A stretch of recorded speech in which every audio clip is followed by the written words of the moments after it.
shit, Sarah. All day. Hell yeah. Arm wrestling's about to take place.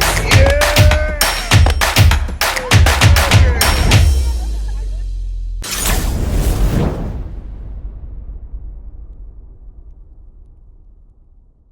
Afternoon, YouTube world. I'm your host, Paul Italia. If you haven't already, please click that subscribe button below. If you're feeling this content, smash that like button. And I know you're going to like this interview today. I got a true legend in our sport on today. This man is a beast and looking jacked as all hell. Welcome, Craig Tullier. How are you, Craig? I'm doing good, Paul, and thanks for having me, man. I'm excited to be on. It is thank you, brother. I really appreciate you coming on, and it is a true honor to be able to interview you, bro. Thank you, man. So I wanted to first start off, and I just wanted to get your stats. I wanted to get your height, your weight, and your age. I'm 5'10". I'm 49 years old, and I'm 199 to 200 pounds. All right. And wanted to find out, how did arm wrestling find you? I was around 15 years old, and I started, I was into powerlifting and martial arts real big. And I started arm wrestling in eighth and ninth grade at school. And I started beating a lot of the guys and beating the seniors. And I was 120 pound, little small guy, but I was very strong. So I saw this tournament that was advertised on a Friday night near where we lived. And I went and entered it, and I wound up winning my weight class. And the guy that was holding the tournament wanted to train me. And he come to me and asked me, and I kind of put him off because I was into so much stuff with powerlifting and martial arts. I waited another month. He had another contest, and I entered it, and I won. So then when he approached me again, I said, okay, yeah, let me do this. So I went on and trained with him for 4 months, and I won fourth in the United States at nationals. And at that time, if you were 16 years old, you were arm wrestling, not in a juniors division. You were arm wrestling with grown men. Wow. So I arm wrestled with the grown men in open class. I got fourth in the United States after training 4 months. I trained for 3 more months. I went and represented Team USA at 16 years old and got third in the world. Wow. So that is really very impressive, brother. So what do you think contributes to you being so good? It seems like you just started off right away with a talent. I think that, a true foundation, if somebody has a strong foundation, it's going to help you. I had a really strong foundation in lifting and doing martial arts and from a young age. And it started me off with I really, truly, I think that's what set me off is I was strong with my hands and my back and my chest and everything. Even though I wasn't a big guy, I was 120 something pounds. I still at 138 pounds, I did a 420 pound bench. So yeah, I've always had a strong foundation, and I think that's a lot to it. Now, what about your genetics? Do you have any genetic gifts or anything, or? So I have, so since the years of arm wrestling, I've went and had lots of tests ran, and my doctors tell me that I have a very high oxygenated blood. So my endurance is really good. So for some reason, that's helped me a lot. Like, Devin Laird, he has a lot of endurance. I think it has a lot to do with genetics, and it's true. My dad was always that way. My dad was very, very strong and very athletic. And I've always had really strong tendons. It's just been, I guess, a genetic gift, and I'm very proud to have it. So when you were back in high school, I know you said you did some fighting, MMA and all that. Did you do any other sports or anything else? I did some football, and then powerlifted. I made it all the way to the actual Olympic trials. My Olympic powerlifting coach was pretty upset because at the time I was arm wrestling and powerlifting. And he kind of gave me an ultimatum, and that's what frustrated me because I was enjoying both. And now if I look back, I really wish, Paul, if I would have taken him up on the offer and just held up a little bit, finished out focusing on my powerlifting, because my lifts were high enough to make it to the Olympics at the time. And I could have actually had an Olympics under my belt. And I just, I got mad because he gave me an ultimatum and, pick one of the two. And I kind of just veered off and stayed with the arm wrestling, and that's the only regret that I have. Okay. So you said your first tournament was when you were 15 and all. So when you first went into that, was that your first time on an actual arm wrestling table? Yes. Yeah. I always arm wrestled on tables at school, in the lunchroom, on a desk, regular tables. We would go to like somewhere to some friend's house. We would get on a countertop or something. And then when I went to that tournament, I was like, man, they got pads. They have a peg. I didn't know anything but just grab somebody and just try to go sideways. And that was the biggest thing. And then I started learning after I learned, about a top roll and back pressure and trying to wrist curl. It really brought a bigger aspect to me. And I thought it was really cool. So let me ask you, when you were back at 15 years old, what was the state of arm wrestling at then? Like, was it very popular? Was it pretty new? Like, where were we at? So the arm wrestling was big. It's way bigger now, but it was big. A lot of people didn't know, that it was a really big sport like it is now and has grown. The Olympics, I mean, as far as the Olympic teams, when we would go to Worlds for the World Arm Wrestling Championship, because I've been every year from when I started, I would always go to the Worlds. And I know that a lot of the Europeans at the time, we were dominating everywhere. I mean, we dominated the Europeans. Team USA just pretty much crushed everybody. And then I started seeing the transition to where the Europeans starting to chase us and climb up. And then it was getting kind of tit for tat. And, I think that the sport steadily grew on the European side a little faster than it grew here. And that's why we're still trying to catch back up. I feel that's my opinion of now today. So you believe that the Europeans actually passed us Americans. How long ago do you think that happened about? I'm thinking, I would say it happened within about 8 years ago is when the transition started kind of going to one side. I mean, I'm not saying that we don't have Americans that dominate the Europeans. We do. But what I am saying is if you take a look at in the sport of arm wrestling, the Europeans are the toughest right now, because I feel that they've made that transition that we're just starting to do now. And what do you think that they're doing that is making them gain so much progress so quick compared to the Americans? I think that where they made the transition of starting to realize using the machines and grips and handles to actual maximize their strength on the setup on a table. They started all that with Igor and all of them. So I think that what's happened is they kind of beat us to the punch. And now a lot of the Americans are learning that. I mean, they also have doctors that work with them on rehab and rehabilitation workouts. And I'm big about that. After training and having a big arm wrestling practice or a tournament, I do rehab the next day and blood flow for like 2 to 3 days, depending on how tore down you get. I've been pushing really hard, getting ready for this contest. So I've kind of gotten beat up pretty bad from training. So I've been doing a lot of rehab and rehabilitation to blood flow to, and I think that's what they've kind of beat us to the punch on. And that's what we're catching up with. Do you think that they take it a little more seriously also? Because, when I watch their events and all, it seems like a little more professional, a little more serious. Like,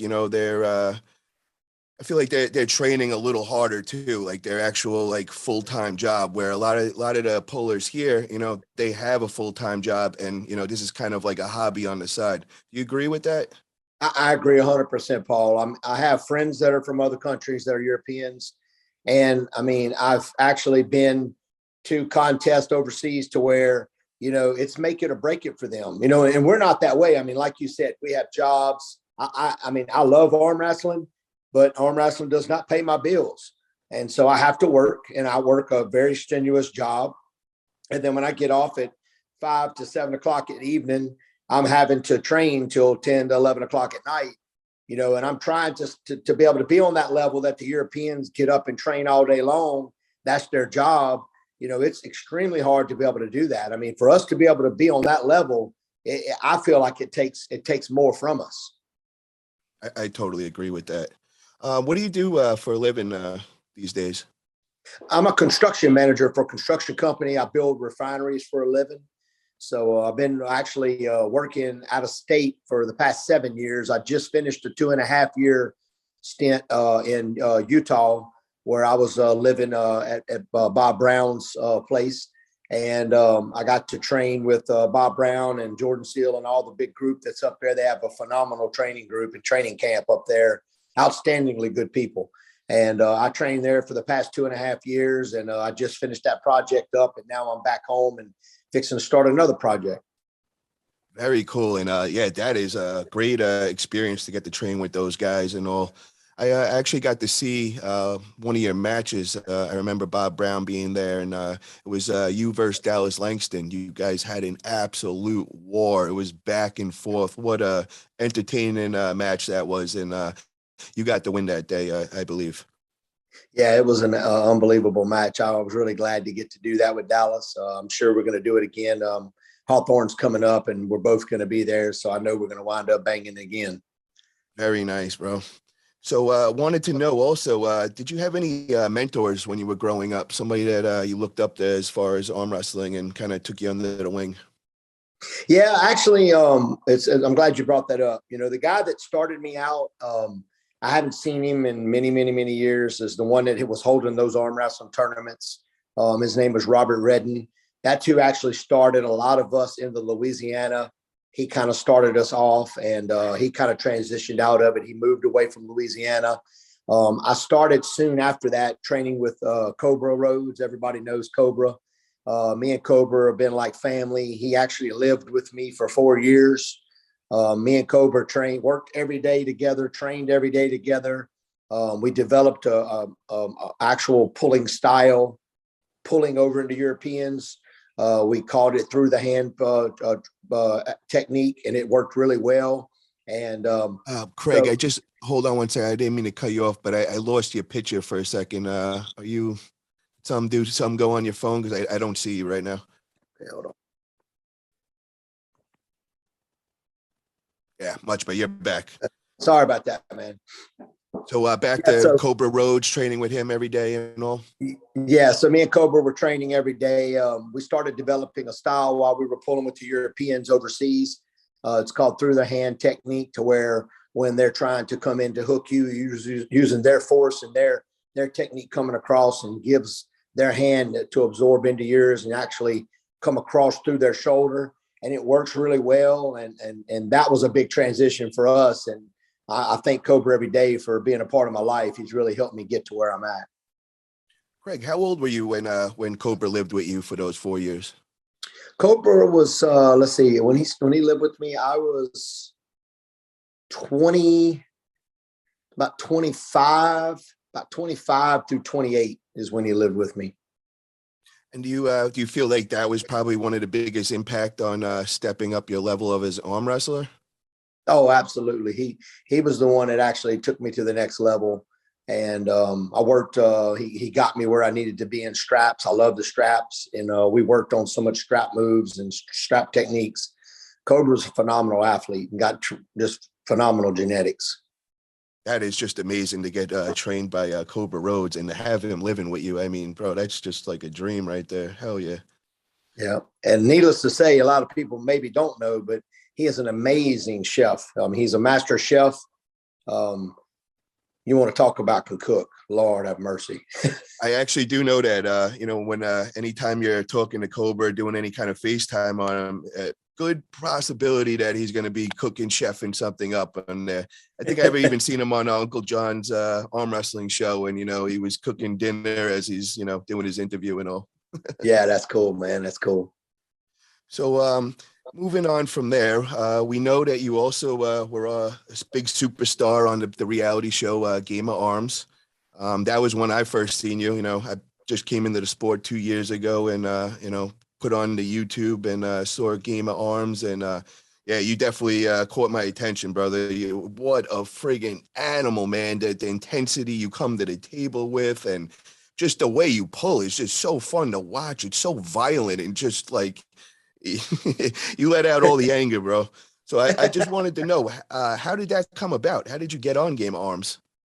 So we were approached probably 2 years prior to the Game of Arms, people started like talking about and making phone calls about there was going to be a show. And at the time, honestly, when they were calling me to be on the show, I honestly, Paul, I thought it was a joke at first. I really didn't think that they were really serious. And I kind of held them off. And then when I realized, he was like, listen, man, I really would like to sit down and talk with you because we really want you on the show and we really want to talk to you about it. So I took them up on the offer and they came to my house. And then when they came to my house, I realized, man, this is serious.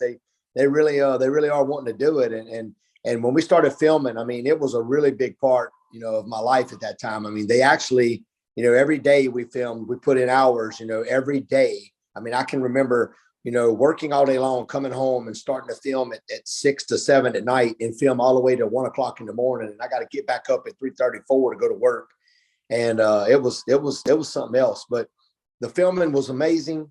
It took us to another level, I think, in arm wrestling and for the sport. And they're actually talking about doing another season. And what I hate is we did a season 2, and a lot of people don't know that. And the season 2 was even better, but we lost our network. Didn't want to do it. They didn't want to proceed, so we stopped. And the footage was unbelievable. I wish we could get that footage. Yeah, I really do wish. I wish that wasn't ended after the season 1. I think it was just with AMC end up making a switch from doing the reality show to different kind of shows, and it was so popular. You would have thought that somebody would have picked it up again. Exactly. But who else was on your team for that? I know you had Matthew Chop Bertrand was one of the guys on there. Who else was on that team? So we had Turbo, which is one of Chop's good friends that he's been friends with for forever. We had Larry, Big Larry Alexi, which was from down in the bayou, and we also had Ray Henrich, which was one of the lightweights that trained with me, and also we had Jerry Avance, which was in the beginning of the show. I don't know if you remember, but Jerry Avance was in the beginning of the show, and then he kind of wasn't able to compete in the finals. Okay.